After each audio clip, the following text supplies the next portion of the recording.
Hello, and welcome to the 2020-2021 Test Security Training. Please take time to sign in and to write down any questions you may have for later. The DCCR is the District and Campus Coordinator Manual and is available on the TEA website. The Test Security section gives a complete overview of the state's expectations. What is test security, you may ask? Well, it's the safeguarding the integrity of all testing content with a strict adherence to the instructions and procedures contained in the test administration manuals and resources, ensuring fair and equal testing opportunities for all students, and ensuring that all individuals involved in administering the assessment receive training and sign a security oath, which each of you will sign at the end of this training. So, test security involves protecting the contents of all secure materials, teacher, student, test booklets, and completed answer documents, online assessments and test tickets for STAR and TELPAS, TELPAS calibration activities and components for holistically rating student performance, involving accounting for all secure materials before, during, and after each test administration, and identifying those who can and cannot handle those secure materials, properly storing those secure materials, tracking the chain of custody of those secure materials using a material control form, and maintaining the integrity of the test.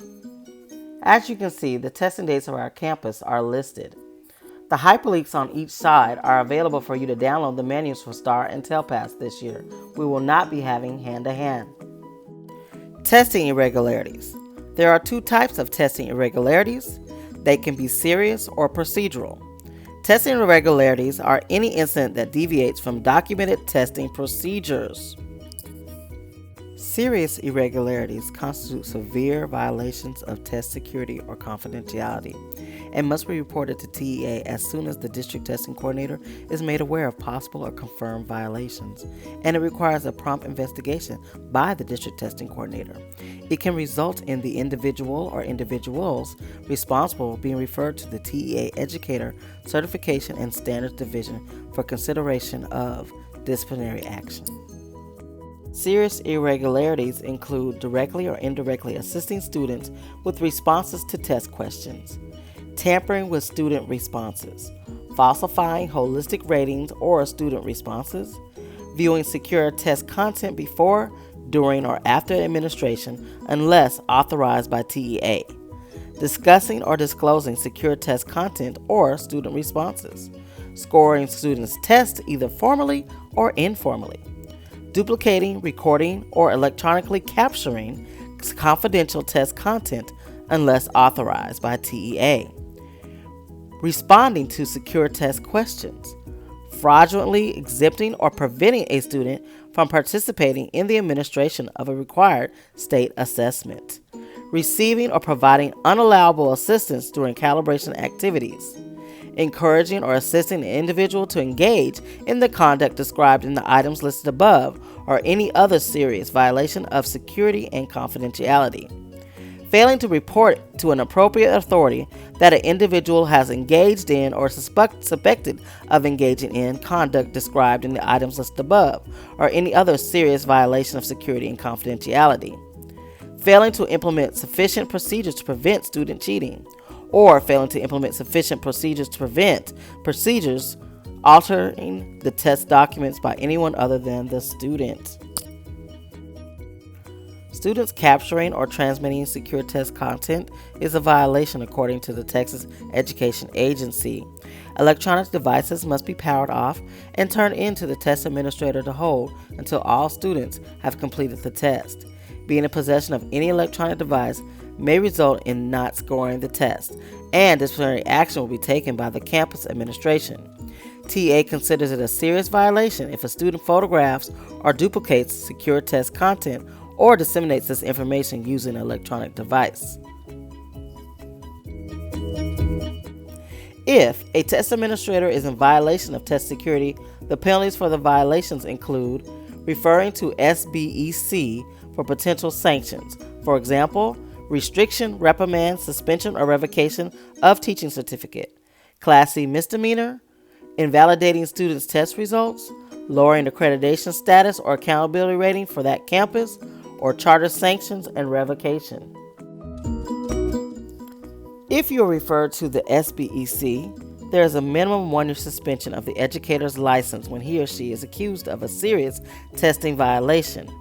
Previous referred cases include a 1-year suspension for providing students direct or indirect assistance, 2-year suspension for reviewing students' test responses, identifying incorrect answers, directing students to rework test items, and providing clues, revocation for helping students solve problems and using voice inflection and facial expressions during oral administration.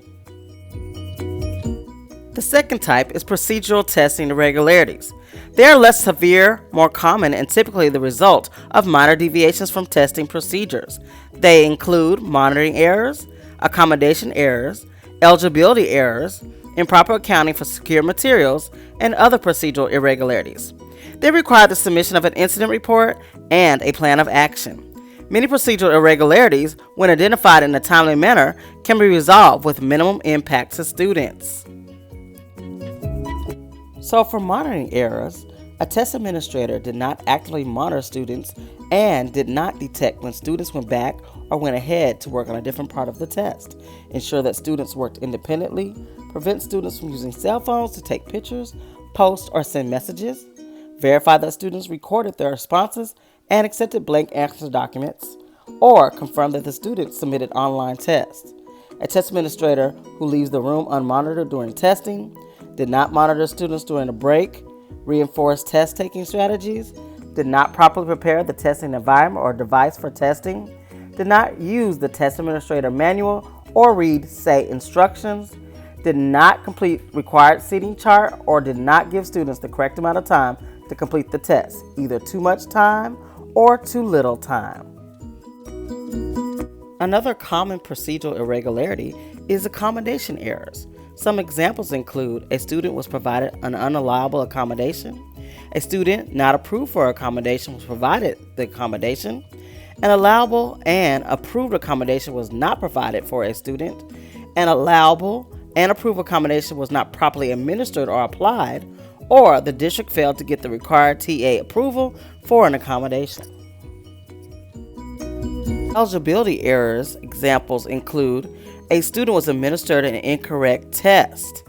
A specific test was administered on the incorrect day. An eligible student was not administered a test. An ineligible student was incorrectly administered the test, or the district failed to properly account for all eligible testers. One of the most important aspects of a test administration to avoid is not accounting for secure materials. Some examples of improper accounting for secure materials include a student was issued test materials, for example, test booklet, answer document, or test ticket belonging to another student. Testing personnel lost or misplaced test booklets, answer documents, or other secure test materials. A test administrator did not return secure test materials following each day's administration. Secure test materials were left unattended, or secure online assessments were left visible. Scoreable materials were found after test materials had been returned to the testing contractor, or students' test results or test performance were improperly shared, which is a FERA violation, for example. Anyone with knowledge of a suspected testing irregularity is required to report it to your campus ADS and to your building principal, and they will report it by the ADS or building principal to our district testing coordinator. All school personnel who participate in state-mandated testing or handle secure test materials must complete a general oath of test security. This year, it will be completed electronically. It is required to be completed after receiving training and before handling secure test materials. All certified staff members must be identified who will be responsible for each non-certified participant. The signature of your oath indicates that you have received all manuals, directions, and procedures governing the test administration. You will read your manuals prior to administrating any state assessment, and that you understand and acknowledge that any training does not replace you reading your manuals and other resources. All campus staff should have already completed the 3 modules: active monitoring, distribution of test materials, and proper handling of secure materials, and submitted that information based upon how your ADS has asked you to do. This does not replace face-to-face training. It is only a supplement. As part of the Texas Education Agency's ongoing efforts to improve the state's testing program, the Student Assessment Division has developed web-based training modules for STAR administrations. These modules are designed to supplement, not replace, the mandatory required trainings of all personnel involved in testing. Thank you for your attendance to the 2020-21 State Security Training. At this time, if there are any questions, we will discuss them now. Have an awesome testing year, and without you, we could never be. Thank you.